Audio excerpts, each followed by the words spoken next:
रामपुर नाम का एक गांव था जहां पर मोहन नाम का एक सेठ रहा करता था। सेठ की बस एक बेटी थी जिसका नाम भैरवी था।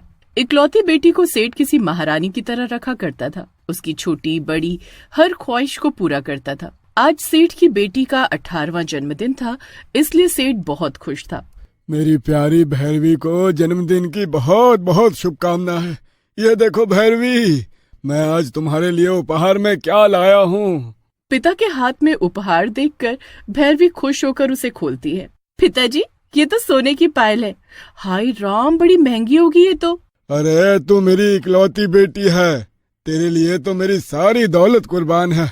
पैसों की चिंता करने की कोई जरूरत नहीं है बेटा, तू तो बस खुशी खुशी अपना जन्मदिन मना। हाँ, सेठ का अभी मजा आएगा ना भिड़ो। बेटी के लिए प्यार देखकर उसके सगे संबंधियों, खासकर छोटे भाई को बड़ी जलन हुआ करती थी। वो बस किसी तरह भैरवी को अपने रास्ते से हटाकर सेठ की सारी दौलत पर राज करना चाहता था।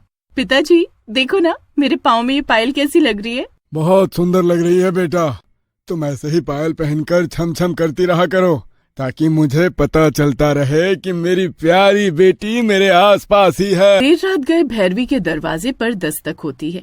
अरे भैरवी, गजब हो गया, अभी अभी खबर आई है कि तुम्हारे पिताजी का शहर में एक्सीडेंट हो गया है। चाची, ये आप क्या कह रही हो? ये नहीं हो सकता।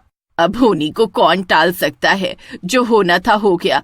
इस समय वो तुझे बहुत याद कर रहे हैं, शायद ये उनकी आखिरी इच्छा है। तुम देर मत करो, जल्दी मेरे साथ चलो।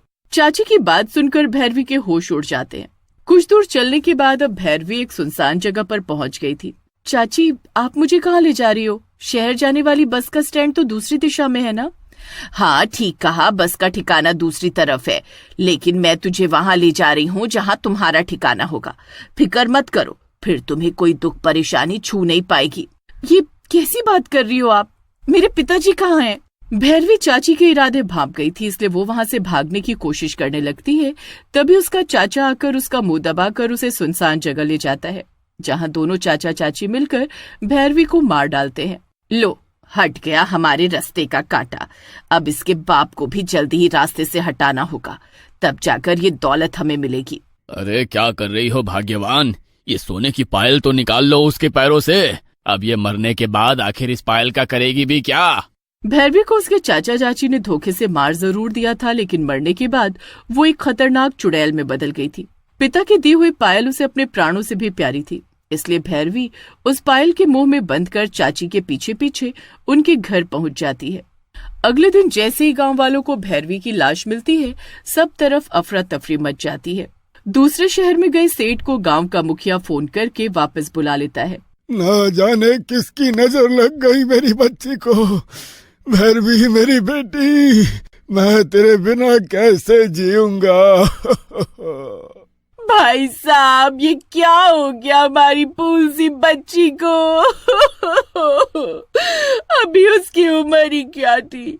बेचारी बिन माँ की बच्ची के साथ बहुत बुरा हुआ। इससे अच्छा तो भगवान मुझे उठा लेता। ये तूने क्या कर दिया भगवान? भैरवी के चाचा चाची गांव वालों के सामने रोकर ये साबित कर रहे थे कि उन्हें भैरवी की मौत का बहुत दुख है। शोक मनाने के बाद चाचा चाची अपने घर लौट आते हैं। अरे भैरवी के पैर से पायल तो उतार ली हमने, लेकिन उस पायल को अपने घर में रखना खतरे से खाली नहीं है। हो सकता है कल को पुलिस पूछताछ करने के लिए आए, इसलिए इस पायल को यहाँ से हटाना होगा। भैरवी की चाची उस पायल को पड़ोस के गांव में रहने वाली अपनी बहन नैना को दे देती है, जिसे वो अपनी तिजोरी में संभाल कर रख लेती है। चलो, अच्छा हुआ तुम्हारे रास्ते का एक कांटा हटा। अब तो जल्द ही उस बूढ़े को मारकर तुम लखपति हो जाओगी। ठीक कहा तुमने। फिलहाल तो उस पायल को संभाल कर रखो, लाखों की है वो। मैं बाद में मिलती हूँ तुमसे। आधी रात का समय था। नैना अपने कमरे में सो रही थी, तभी उसे पायल की छम छम सुनाई पड़ने लगती है। ये किसकी पायल की आवाज सुनाई दे रही है? ऐसा लगता है घर में कोई पायल पहनकर घूम रहा है। नैना अपने कमरे से निकलकर आंगन में आती है, जहां उसे एक चुड़ैल सोने की पायल पहनकर घूमती हुई चुड़ैल।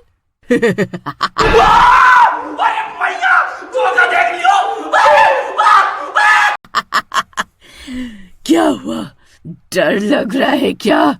अपनी हत्यारन बहन से पायल लेते हुए तुझे डर नहीं लगा था क्या?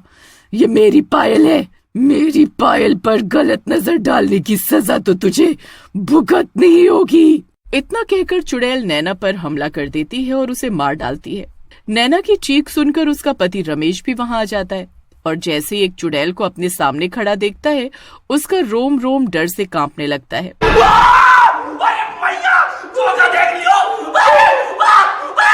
जब मुझे धोखे से मार दिया तब मैं भी बेगुनाह थी।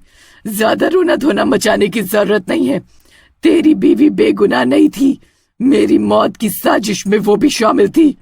मुझे मारकर पेट नहीं भरा तो अब वो लोग मेरे पिता को मारने की योजना बना रहे हैं, लेकिन मैं उन्हें सफल नहीं होने दूंगी।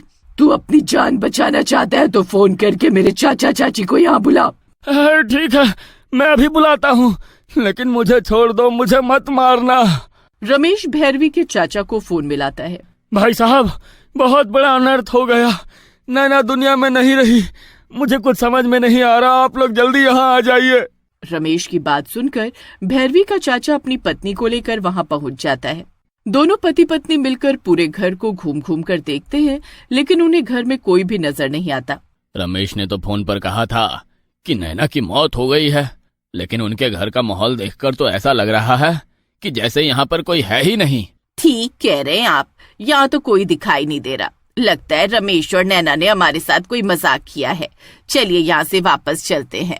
जैसे वो दोनों वहां से बाहर निकलने के लिए दरवाजे की तरफ जाते हैं, दरवाजा अपने आप बंद हो जाता है और अंधेरे कमरे से पायल की आवाज सुनाई देने लगती है। नैना, ये क्या मजाक है? तुम जानती हो ना इस समय हम पहले से ही परेशान हैं। सामने आओ और साफ साफ बताओ कि ये सब क्या चल रहा है। चाची की बात सुनकर घर की लाइट ऑन हो जाती है। ये सब क्या हो रहा है जी? मुझे तो अब डर लग रहा है। आप चलिए यहाँ से।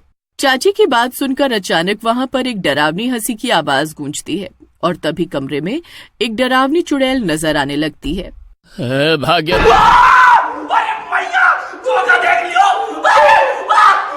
भगवान, क्या जो मुझे दिखाई दे रहा है तुमको भी वही दिख रहा है क्या? ये अचानक से कमरे में डरावनी औरत कैसे आ गई?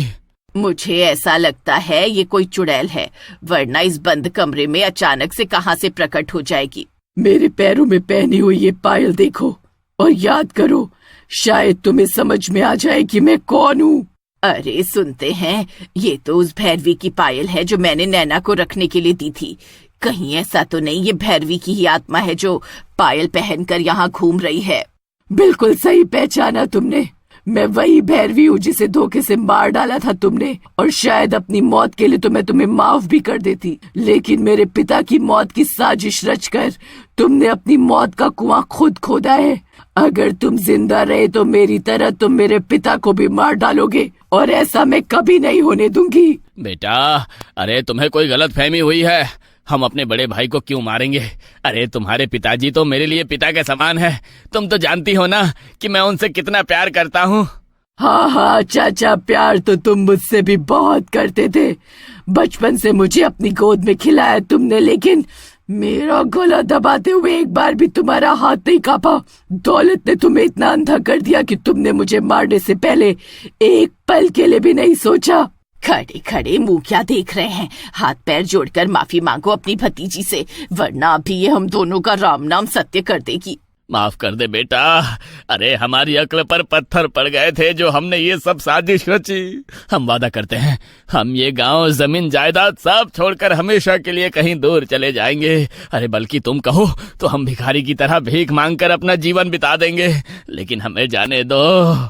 मैं कोई भीख नहीं मांगने वाली, मुझे तो सेठानियों की तरह जीना है। आए बड़े भीख मंगवाने वाले। तेरी साजिश में साथ देने वाली नैना को मैंने उसकी सही जगह पहुंचा दिया है, लेकिन तुम दोनों सही कह रहे हो। तुम्हारी सजा मौत नहीं है। चाची, तुझे सेठानी बनना था ना? तेरी तो ऐसी हालत करूंगी कि तू अपने कपड़े फाड़कर भिखारिन बनकर घूमेगी। भैरवी अपने चाचा चाची को आसान मौत नहीं देना चाहती थी, इसलिए वो उन दोनों की ऐसी हालत बना देती है कि उनका मानसिक संतुलन हिल जाता है।